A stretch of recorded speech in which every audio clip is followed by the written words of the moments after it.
In Fox 5 Health News, do you treat yourself to a burger and fries once in a while? I treat myself to cheesecake any chance I get, but who doesn't? But a new study finds just one fattening meal can lead to heart disease. All right, joining us now is nutritionist Sherry Bookvar. You really sold that intro, Reagan. Well, I mean, I like my cheesecake, and now I'm thinking, I think we need to we'll clarify it a little bit so you feel better about it. Okay, good. So this is interesting. They did a small study of 10 healthy men who had no past medical history. They were not taking any prescription medication, and they took the 10 men and they put them into two groups. The first group of 5 were fed a shake of about 1,000 calories and 80 grams of fat. The second group got the same 1,000 calories, but a very low fat, coming from cereal and milk. What they found from the group that had the high-fat shake was that 4 hours later, the red blood cells, which are usually very normal and consistent, the way they look, changed. They changed in size, they changed in shape, and they had these almost like little, I can't think of the name of it. Yeah, coming out from this. So the problem is that it's damaging to, it could be damaging to blood vessels. So the other thing they saw is that there was an enzyme that can also have an effect on atherosclerosis as well as heart attacks. But here's the thing. After the first 4 hours, 8 hours later, they normalized.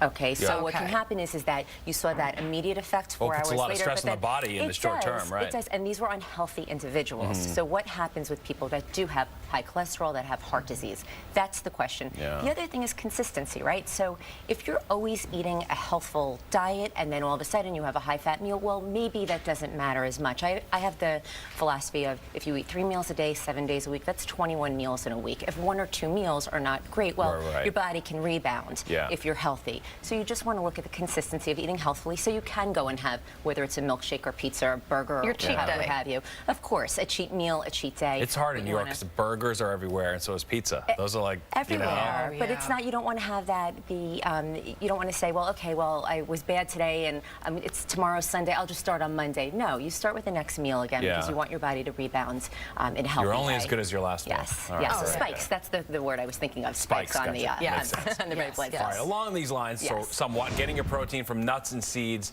can be good for the heart. That's something we're hearing more about too.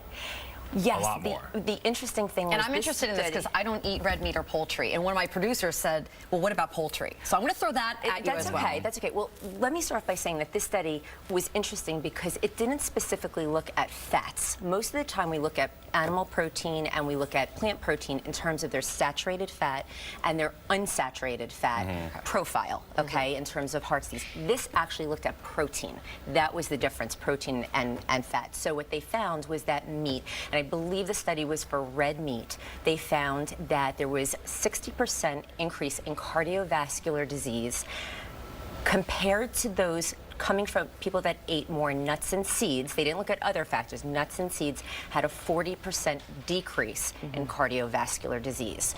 So the question is it the protein itself? Do they have to do more research on the amino acids? So it was interesting. It wasn't just the saturated fat and the unsaturated, which is what we typically look at in terms of heart health and fish oil and omegas and unsaturated types of fats. This actually looked at the protein. So it was interesting to see. But again, points to the benefits of a plant-based diet. Right. It's starting to seem unavoidable if that's better for you. All right, Sherry Bookvar, we appreciate it. Thank you very much. Thank you. All right, Samantha.